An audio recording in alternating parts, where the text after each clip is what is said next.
I wasn't planning on doing a video today, but there has been so much potential transfer news that has come out on social media over the past 12 to 15 hours. Plenty of targets that were apparently set to join Wrexham Football Club. We've seen at least 3 or 4 new players be linked with the club overnight, and today we are going to be talking about it. Before we get going in today's video, if you'd like to see more Wrexham AFC content on YouTube, this is the place to be. Make sure to get down there, click the red subscribe button as well. We're on the road to 28,000 subscribers. I say it every video. Make sure to drop a like as well. Let's go for 400 likes on today's video. And without further ado, let's get talking about the first potential target. Out with the blue, like a lot of these rumours last night, it looks as if Wrexham are set to sign and win the race for Bolton Wanderers midfielder and captain George Thomasson in a deal worth around £1.2 million. A very shocking bit of news, and news that we didn't expect, because Thomasson is a player that Wrexham haven't been linked with prior to at all since the takeover. It's a completely new name, and all of a sudden it looks as if we've beaten Huddersfield Town of League One to sign George Thomasson on a permanent deal worth up to £1.2 million. We're reportedly hearing that it might be around £1 million plus bonuses. But if we're talking a bit about George Thomasson as a player, he's a 24-year-old midfielder who's been at Bolton Wanderers since he was 19 years old, making that breakthrough in summer of 2020 where he did first sign for the club. And at the time at the Whites, he's made 169 appearances in all competitions. In his first season, he did actually win Bolton Wanderers Young Player of the Year, and ever since, he's been a regular in that first team. And Ian Evatt showed some real faith in him, obviously, when he did first join the club, and he's been a consistent performer in that starting 11 week in, week out for Bolton Wanderers, and ever present, whether it be in the starting lineup or on the bench or just in the matchday squad. Thomasson has been a big figure over the past few seasons at Bolton, and I think if you're looking at the statistics wise and game time wise, the past 2 seasons is where Thomasson has really kicked on for Bolton, playing 80 out of 92 league games and registering 24 goal contributions in that time. What can we expect from George Thomasson? Because it almost seems like a nailed on signing now. It seems like Wrexham are going to go all out and secure that medical for George Thomasson and get that deal over the line when they do return from New Zealand. And having looked at a lot of opinions from Bolton Wanderers fans on social media regarding this potential signing, it does actually seem to be pretty mixed, and that's something you wouldn't really expect, of course, if you're losing your captain and a player that's played so many games over the past 2 or 3 seasons for you. But I think one thing that really is influencing their opinion on this is the price tag that Wrexham is set to sign Thomasson for. Now, looking at the overall reaction from the Bolton fans and the overall thoughts of them on Thomasson as a player, it seems like he is a player that's got a good engine, will cover a lot of ground in the midfield. However, a lot are saying his performances are very inconsistent and he's still got a mistake in him every so often. So is that a call for concern? Is that something that we should sort of be concerned about? But you're looking at some fans are saying that, and then some fans are saying he's got the potential to be developed at another club, but as it stands they can't see him becoming a better player, and they feel like he's peaked at the performances that he will put in a Bolton Wanderers shirt currently. So it's an interesting situation whether Wrexham are really interested in signing George Thomasson, and Parky obviously sees him as a player that can really develop, and at 24 years old, if you're going to develop him right and if he's going to put in a lot of good performances in a Wrexham shirt, you've potentially got a midfielder that's going to be in that midfield for you for the next 3, 4, 5 seasons. And as well, I think this is a perfect analogy.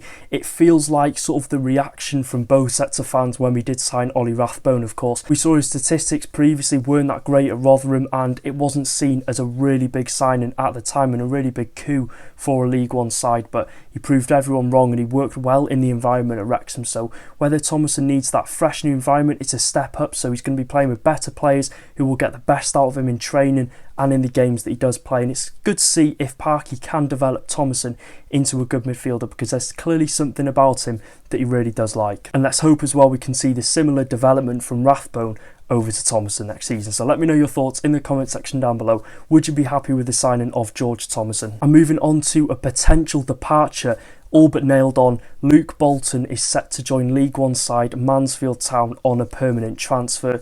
The 25-year-old wing-back will join the League One side, like I said, on a permanent transfer after a lack of game time last season in League One, and to be honest, a lack of game time in general at his time at Wrexham Football Club. Now, for any Mansfield Town fans watching this that might want to hear a bit about Luke Bolton, he showed shades of what he could provide, and I think there was a lot of expectation and a lot of hype when he did first sign for us, of course. Signing him at the time from a fellow League Two side in Salford City, it found like we really found a gem, having looked at his stats and performances from previous seasons. But ultimately he didn't fit the profile of the wing back that Phil Parkinson did want in the Wrexham team. And I don't think it helped as well that Ryan Barnett really did hit form sort of at the same time that Luke Bolton did sign for Wrexham, so that just completely ruined his chances of getting into that starting 11. I think he started like 6 or 7 games, but the one that sticks out to me is when he got subbed off at half-time away at Doncaster Rovers, and I think that was the final straw for Luke Bolton in a Wrexham shirt. But I think it was always going to be an uphill battle, of course, competing with such a good right-back like Ryan Barnett, but I think it's a good move for Bolton getting that League One move, a league which he hasn't really played much game time in before, and I think he should do well in a team where he's going to get consistent game time and just get the best out of him as a player. Civet Mansk is the player we're going to be talking about next. Now, Wrexham are reportedly in advanced talks to sign Ajax midfielder Civet Mannsverk. Now, Mannsverk did spend the second half of last season on loan at now League One side Cardiff City, obviously when they were still in the Championship, and it all sort of points towards Mannsverk coming to Wrexham on a permanent transfer from obviously Dutch giants Ajax Amsterdam. Now, if we're talking a bit about Mannsverk as a player, he did actually start his career in his home country of Norway before his massive move to Ajax, where he made 18 appearances in 2 years, and it looks like he is going to be leaving with just the 18 appearances to his name. I'm sure he'll be disappointed in that sense, but almost like the first season that he did join, he played a handful of games in the league in the Eredivisie, made some appearances in the UEFA Europa Conference League, so he's got that experience at sort of a young age still that Mannsverk is in those big competitions and those big leagues against some good opposition. And I think as well, with him struggling to get game time over the past few seasons, this was a move that was destined to happen. And I think as well, you're looking at last season as well, Mannsverk, he wasn't playing much for Ajax.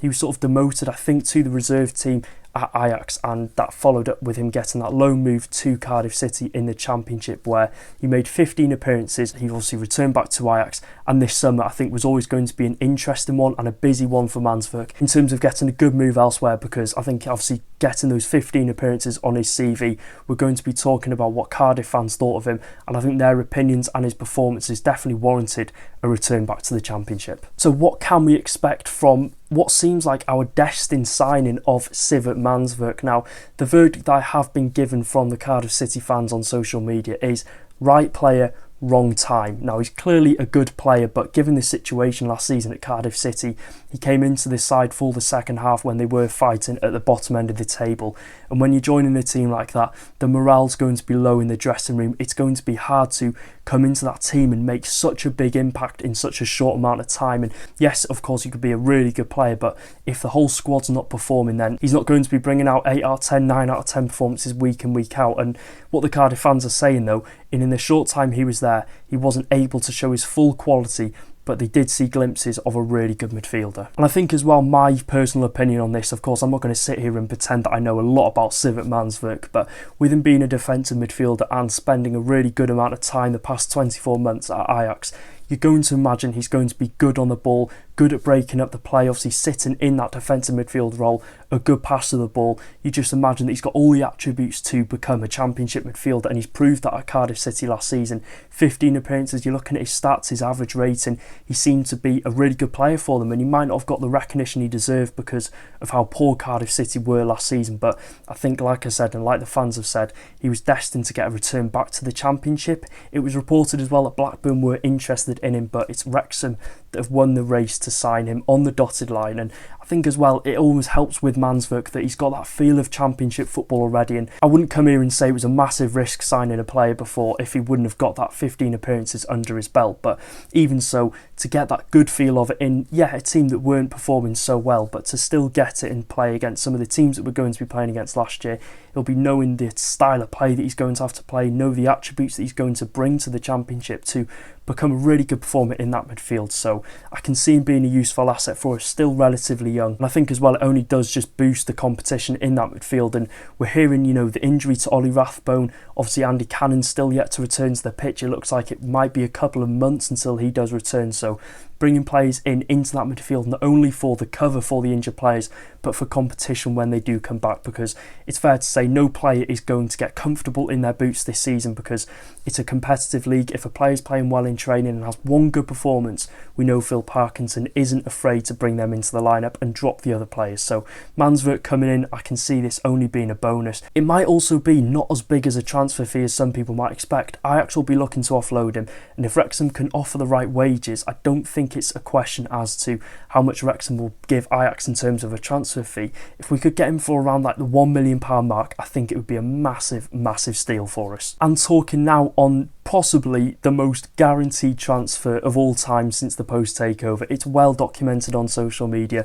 Phil Parkinson's spoken about it. Rob and Ryan have both followed him on Instagram. We've seen Phil Parkinson going and meeting his dad for a glass of wine in their family restaurant in New Zealand. It's a done deal. Liberato Cacace to Wrexham. He's basically signed on the dotted line. I think his medical was due today, so let's hope everything's gone okay with that. It's a deal worth up to £4 million. I think it's sort of like a base fee of £3 million plus bonuses, which will rise the transfer fee to around £4 million. So we've seen Parky and CEO Michael Williamson go for a glass of wine in their family restaurant in New Zealand to meet his dad. So it's all but guaranteed, and I think rightly so, looking at the reaction of the Wrexham fans on social media.